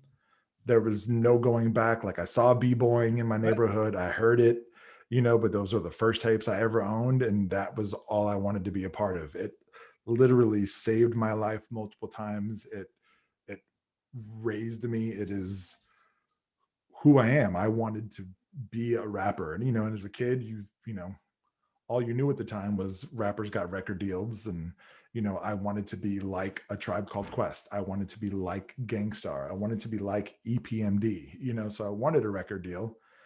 And then you get a little bit older and you hear record company rule, Yep. record company Yep. people are shady, and you hear all the terrible stories and people Yep. getting dropped, and underground starts to become a thing. And I've always gravitated towards the more unusual, I suppose, the not average shit you heard on the radio. I mean, Yep. EPMD was on the radio, but like Redman wasn't on the radio as much as classic EPMD. Redman was Fair. always kind of Yep. different. You know what I mean? I loved De La Soul, but I really loved De La Soul when Balloon Mind State came out and Stakes is High, when they got a little bit different, you know, Faces they, High is my thing. Yeah, absolutely. you know, where they veered to the left. I wish my brother George was here from Dell, but holy fuck did I love No Need for Alarm and 93 Till Infinity and Fear Yep. Itself and the Yep. Hyro shit. And boy, did I love Saphir, and boy, did I love Freestyle Fellowship, and boy, did I love The King and I, or the UMCs, or, you know, all these different groups, KMD, you know, like the Beatnuts, like I loved the other, you know what I mean? Like there was always that shit that's like, you know, Native Tongues, you had Tribe, you had De La, you had Leaders of the New School, but then there was Black Sheep, and there was the Beatnuts, and there was Chi Ali, and there were these other Yep. side groups. And I'd always be like, nah, give me the side groups, you know, give me the guys that are doing the Nope. kind of weirder shit. You know what I mean? Yeah, no, I always like I wrote a long thing a while ago. I really enjoyed it, but basically it was trying to track down in my memory the first album I bought that I knew was independent, and that Yeah. was like a part of it, right? Mhm. And for me, that was this Daz Dillinger album called Raw. Okay. It was after he had left Death Row, and he like created his own record label, and he had kind of fallen out with everybody, right? Um, and it did serious business. It was awesome. It was like one of his best things, and that was the first time I was like, shit, it's not actually Death Row that's great. It's him that's great. Like Right. Right. he's great, and he's Right. going to be great wherever he goes. It's not about the brand name associated with it. Right. I don't remember the first independent record I bought that wasn't on a major label. That's like I want to say so many different things, but it's like it teeters around probably the living legends in the Bay Yep. Area at some point. That's When I it. was, you know, when we were like 18, 19, Mhm. it's around that time frame. Maybe Saphir's Doc Mr. No-No, or, you know, like his alternate character after he got dropped. It was somewhere around that when I started buying independent records. I remember the more standout indie record that I purchased was Atmosphere's Overcast. That was kind of, and then Company Flow Fun Crusher Plus. It was Right, like right, right. those two records where I was like, oh shit, you can do this and not, you know, not be on a record label. Like you could do this by yourself. Yeah, no, that's a big deal. And it's a big deal for because the listener doesn't know, and the listener will probably assume there's a difference in quality, right? Right. But sometimes it's a positive difference in quality. Right. um, and it can be, and it was listening to music was interesting to me because I'd always kind of considered myself a guest in the sense that I never wanted to be a rapper. Never Mhm. did. I started writing these blogs. People would be like, "You want beats?" I'm like, "No, but this is not. I'm not one of these guys." Um, and I just wanted there to be less shitty criticism out there. Right. Right. And I realized now that like listening to your stuff and how honed in it is, I was like, you know what? It was because I'm ultimately part of the tribe. You know, Right.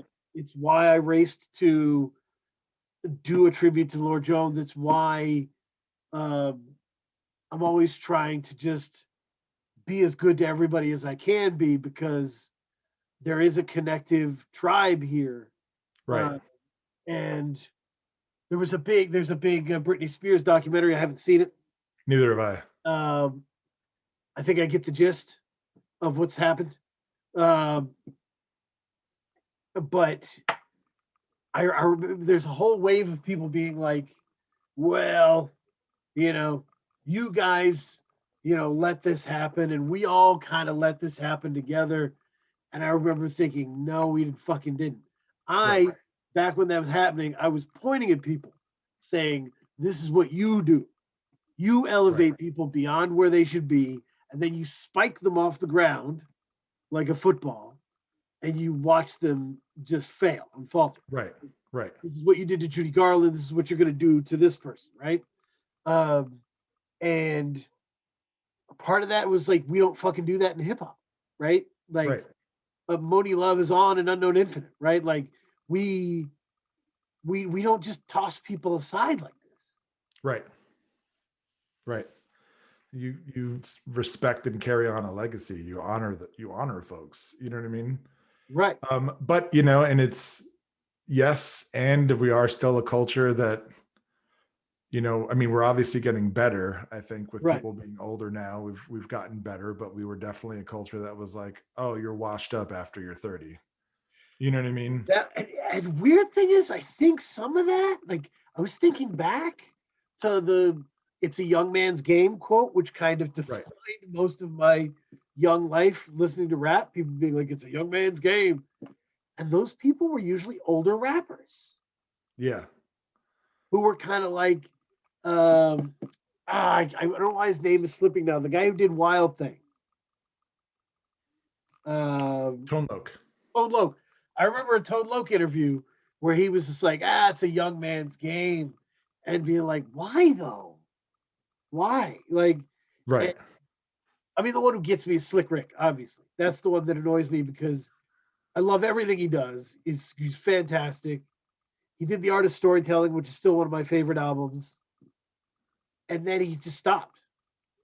Yep. It was why? Like, there was no, it wasn't like young people were pushing older people away. Right.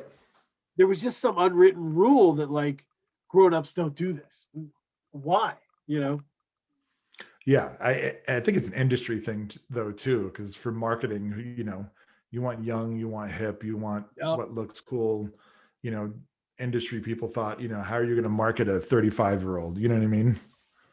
Um, and they forget that there are 35-year-olds out there buying music and listening to music and living life and shit. So, And now like every popular artist out now is in that 30, 35, 40 range. Like oh Two my God, Chains, Boldy James is 37.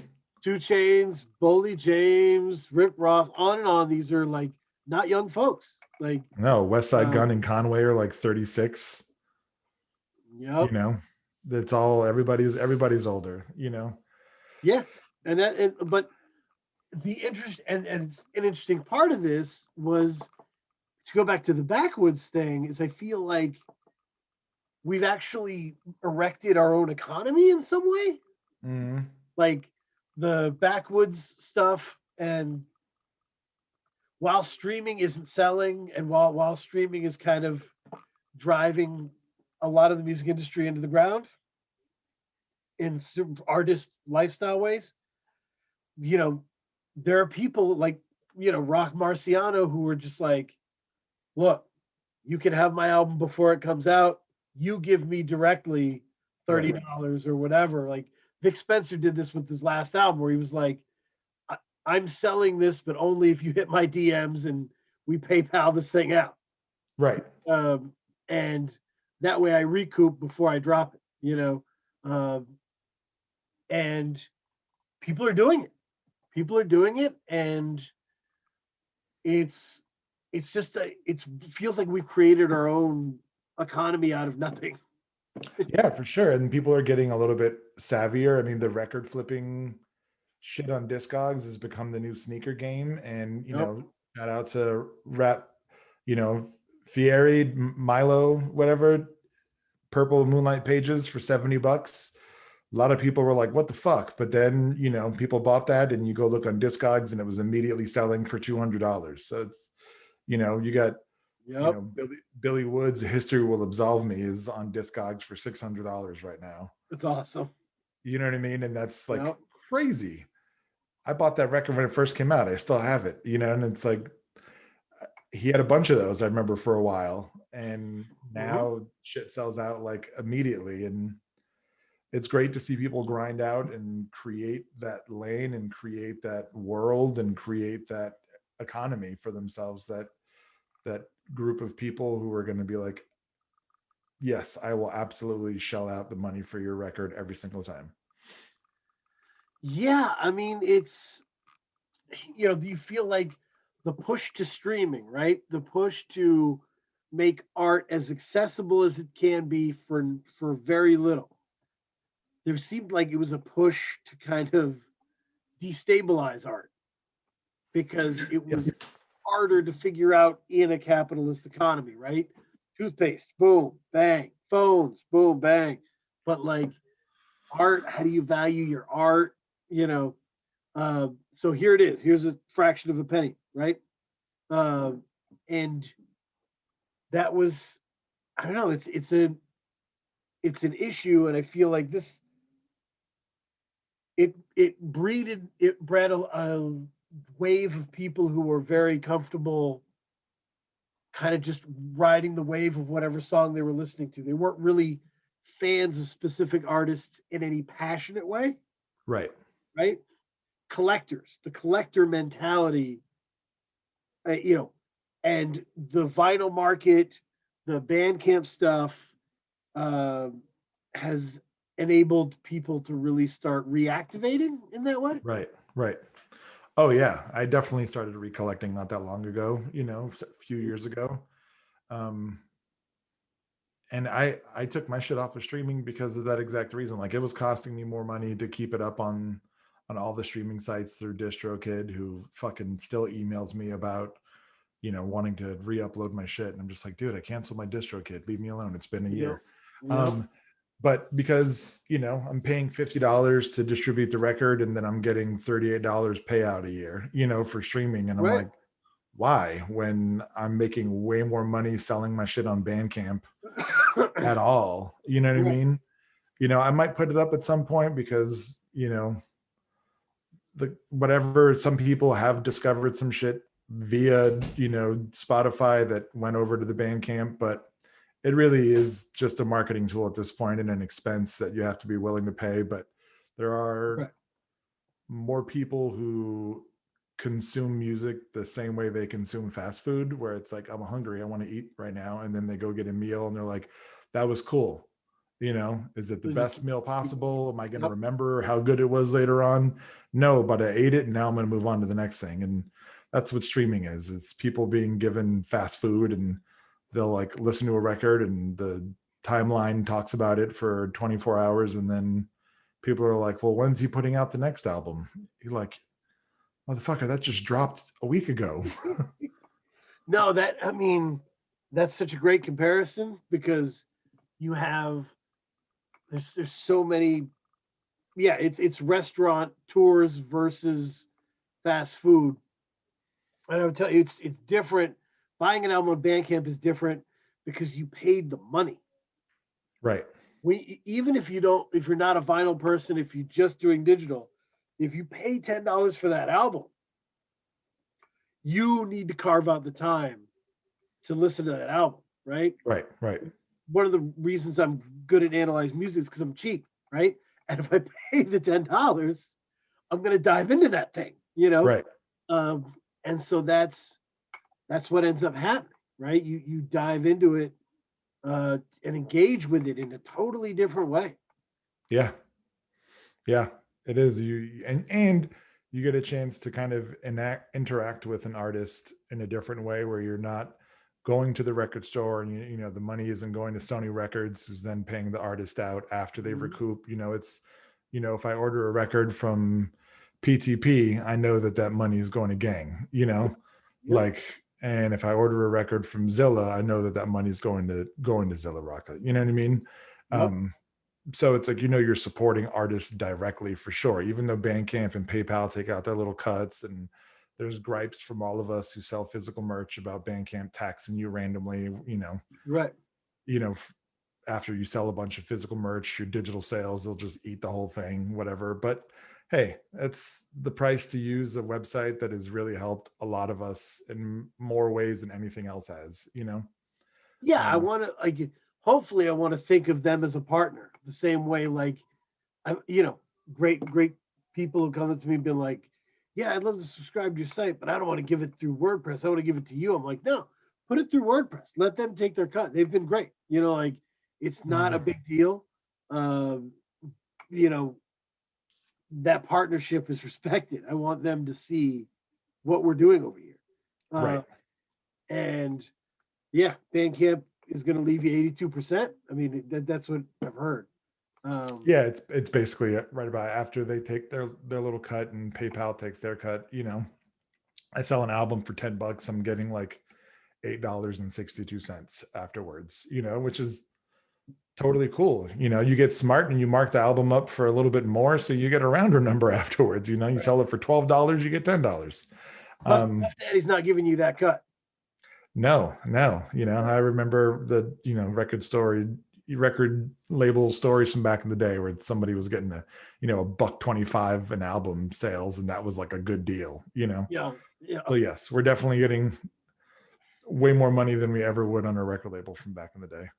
And back to the tribe thing of like being able to see older, more experienced rappers sell their merch, carry themselves in a certain way. That's a good thing for younger generations of people as well. For to sure. kind of be able to see that in action. And that's kind of the missing piece of what wasn't around originally, right? Because it was considered the young man's game. We never got to see what Big Daddy Kane would keep doing, right? Right. And that was something we were kind of robbed of. Right. But you know, it's weird, and I think we had a whole death album special about like the last album someone puts out before they die. Mhm. And I was like, I want more of this for hip hop, like in terms of I don't want people to die, but I do want older rappers thinking about mortality, rapping about mortality in a way that will help inform all of us about what life is like as a cycle. Yeah, that's the constant theme of my shit is time, and the limited time, and the fear of losing time, and Yep. and it's shit. As you get older, you become more conscious and aware of, you have kids, you watch your kids grow up, you realize how quickly time can go, you realize how valuable time is. Yep. You get older and you see people pass away, and you realize like how fragile time is, and Yep.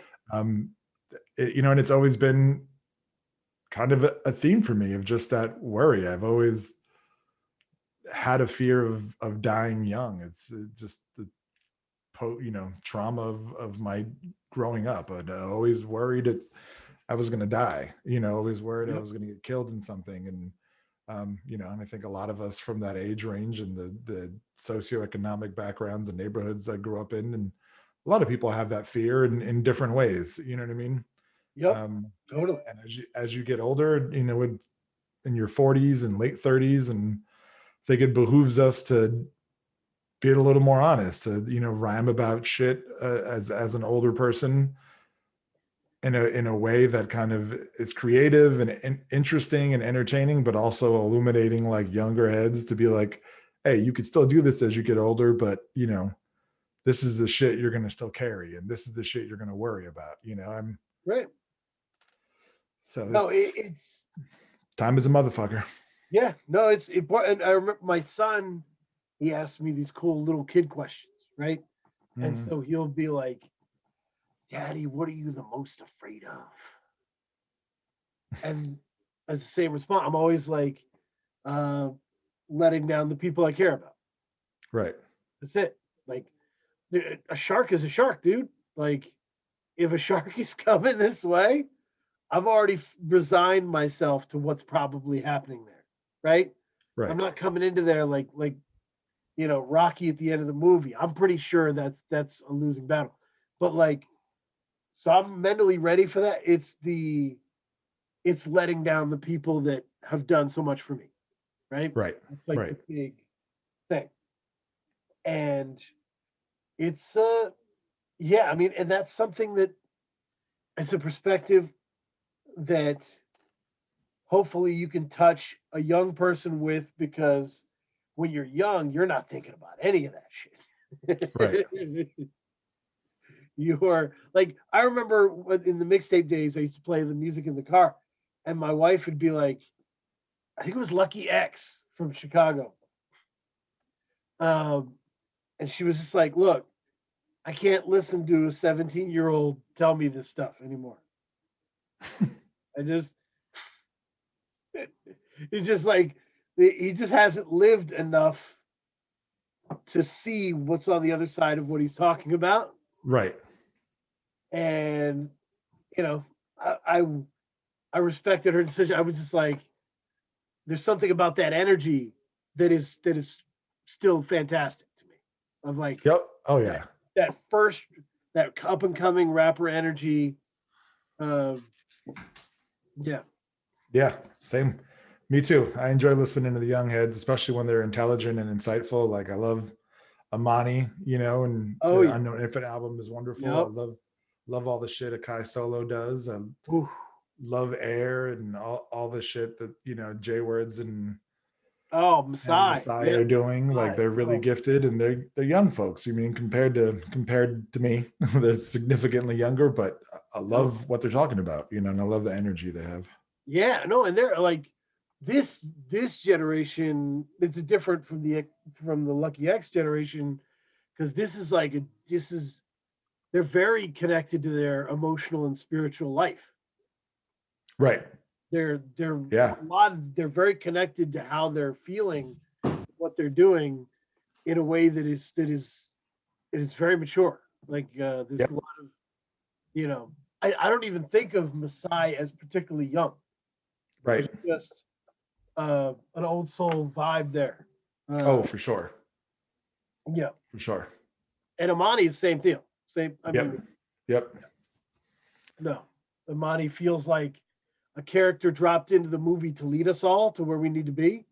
Yeah, Uh, no doubt. like a ghost of a Jedi or something. Right, right. Right. But He's a young sage. so the next move for you the Watchers, or is the next move for you the group with Rob? Next director. Um, so the group with Rob, 100 Disorders, will Yep. will have an EP coming very soon. We're in the final stages, and it's gonna be 3, maybe 4 songs, with just the fourth song probably being an instrumental or like a sweet kind of Yep. continuation of another song. But we're working on a full album. But so there'll be that. But I think the next actual album thing, um, as a solo person, is going to be the shit that Def C is executive producing. That's kind of like what I'm working on the most. And then the Watchers. The Watchers um, is like the Big Bang. Like it's Mhm. exploded. It's Mhm. continuously growing, and it's building a life of itself. I love So that. I don't know when or how we're going to release that. There's constantly songs being made, so I think that's going to be when it happens. It's gonna happen, and it'll be a thing. Um, we're constantly talking about when we're going to put shit out and how we're going to approach it, and it's a Oh kind man. of a living organism at this point. So I I don't know if that's coming out immediately, but I imagine we'll have a Watchers album this year. I'm guessing. That's I not, would assume it'll be yeah. this year. That sounds Um, so fun because the themes and ways of organizing it, like Iceberg is so good with that. Like he's just such a good thinker oh yeah, of like yeah, what is the theme of this? What should the cover be like? What should the structure be like? And honestly, Sleep is like that. Like all these guys are like that. oh Um, yeah. It's all very esoteric brothers too. So yeah, everybody's oh, very no, tapped into their spirituality and their the universe, and so everything is very thoughtful. So it's exciting to be a part of. But I'm sure that that's going to drop this year, and I know my the EP will come, but I think my big focus is the record that Def C is executive producing. that's awesome. Yeah, I'm excited for all of it. It would be cool if the Watcher stuff just you guys just like cut 10 songs off, released it, and called it like you know the Watchers green and just an all green cover, and then the next one was like Watchers blue, all blue, and just like just keep putting out 10-song waves of just like different colored and just like whatever, you know? I mean, that might infinitely happen. I mean, there's no end to all of us working together, you know, and Sleeping and Iceberg are music factories. Those brothers are Totally. we're constantly in DMs, just like they're always like, I just recorded a new thing. I just made a new beat. Cool. I just wrote to that new beat, you know? And there's others of us who are just like, whoa, let me catch up. Let me catch up. It's like Wu-Tang. Like you got to get your spot on there or else you lose it. You know, there's you know, you got to hurry up and make sure you get your verse on that shit because you don't want to miss being a part of that particular moment, which is exciting. But yeah, I think the idea of the Watchers is Iceberg's kind of brainchild. But it was something him and I had talked about of like forming a group, and Sleep was always in that conversation because we both have worked with him, and I love Sleep Sinatra. Yep. So I have a feeling whatever the Watchers does will be the first of a lot more to come. No, and you've worked in different ways, right? Giving yourself time between projects or, locking in and doing projects. Do you feel like the way you're working now is your favorite with the kind of giving yourself chunks of stuff to put down on paper and then building it out? Or is this your best working process? It is my most reminiscent of being young. When I was young, and writing, like I'd sit with friends that I was in groups in or crews or whatever, and you just wrote a whole song. You know what I mean? And you just made the song, you just cranked shit out. Like you sat down and was like, this is a dope beat. All right, I'm writing a song to it right now. And then, as I got older, I did things in smaller sections and piecemeals, and that's time is a motherfucker and about fucking time. I think right now is my favorite because it's a hybrid. So it's like I have the ability of my own shit to write in piecemeal, like bars here and there. But then the shit with the Watchers, I have the capacity to be like, oh shit, Sleeping, and Morrison are already on this joint and they really killed it.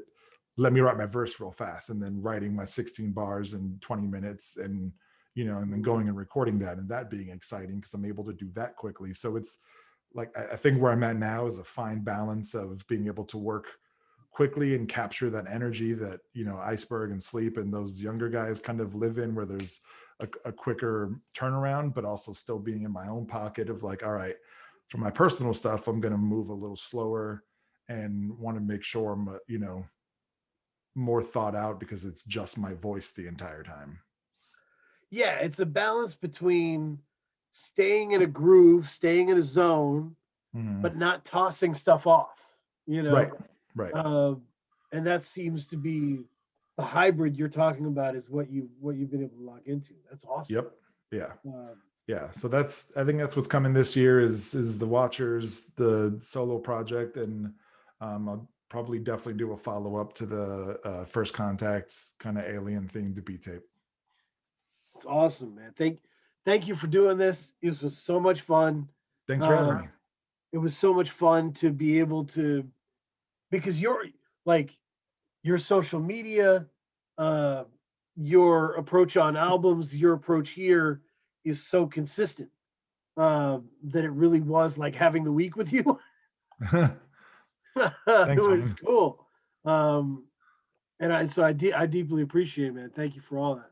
Thank you for having me on. I really appreciate sitting and talking to you, man. I love talking about music. I love just talking about the culture and shit and chopping it up with other people who just kind of have that same appreciation and love. So I really appreciate it. And, long live Lorde Jones. Peace to all the, insubordinate guys out there carrying on his legacy and doing that work too. That's it. And I just want to end this by going right into the camera and saying thank you, Neil Long, for everything. Just that's all.